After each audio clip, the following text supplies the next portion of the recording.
আচ্ছা ধরো আমার নাম আমি আর তোমার নাম তুমি, হ্যাঁ এবার বলতে হবে পাগলকে। আমি না তুমি, মানে আমি, হ্যাঁ আমি, না না তুমি, তার মানে আমি। চলো আজকে একটা গেম খেলা যাক। গানের প্রথম লাইন আমি বলবো, সেকেন্ড লাইন তোমরা বলবা। আমার সোনার বাংলা, নেক্সট লাইন না বললে তুমি পাকিস্তানি। তুমি জানো অন্তরের গার্লফ্রেন্ডকে ও সপ্তাহে 2 বার ঘুরতে নিয়ে যায়, তুমি কোনোদিন নিয়ে যাও? হ্যাঁ তো অন্তর 2 দিন নিয়ে যায়, বাকি 5 দিন কে নিয়ে যায় জিজ্ঞেস করছো কোনোদিন? জানোস বন্ধু, যখন আমি ছোট ছিলাম তখন একবার 7তলা বিল্ডিং থেকে পড়ে গেছিলাম। হ্যাঁ সত্যি? তা তুই বাইচা ছিলি না মইরা গেছিলি? কি জানি কইতে পারি না, তখন তো অনেক ছোট ছিলাম তাই মনে নাই। অবশেষে কম্বলের সাথে ব্রেকআপ করে ফ্যানের সাথে রিলেশন শুরু করলাম। ওমা এখন দেখি ছাতা এসে প্রপোজ করে।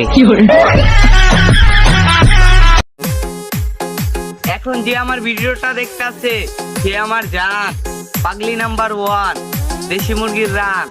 এটা আমার ফান, রাগ করো না জান। আই লাভ ইউ আল্লাহকে বলো, আই মিস ইউ নবীকে বলো, আই কিস ইউ কুরআনকে বলো, আই লাইক ইউ নামাজকে বলো, আই ওয়াইট ইউ রমজানকে বলো, আই হেট ইউ শয়তানকে বলো। বিটিএস, এই বিটিএস আমাকে 7টি জিনিস শিখিয়েছে। আগে বলেছিল তুমি যদি সর্বোচ্চ চেষ্টা করো তবে তোমার পক্ষে কোনো কিছুই অসম্ভব নয়। আমাদের জিন বলেছিল তুমি একমাত্র যাকে তোমার ভালোবাসা উচিত। সুগা বলেছিল অবশ্যই কঠোর পরিশ্রম সবসময় ফল দেবে। জেহব বলেছিল তোমার হৃদয় পরিষ্কার রাখো এবং সর্বদা খুশি থাকো। জিমিন বলেছিল সবার সাথে ভালো ব্যবহার করো কিন্তু নিজের কথা ভুলে যাবে না। এরপর সে কিম তাহিয়ং ভি বলেছিল নিজে গর্বিত না হওয়া পর্যন্ত থামবে না। আমাদের ছোট্ট কুকি জিন জাংকুক বলেছিল সফলতা ত্যাগ চাই এবং কঠোর পরিশ্রম তোমার ভাগ্য পরিবর্তন করতে পারে। তো সবার কাছে আমার একটাই অনুরোধ থাকবে, বিটিএসকে ভালোবাসতে না পারলে অসম্মান করবেন না।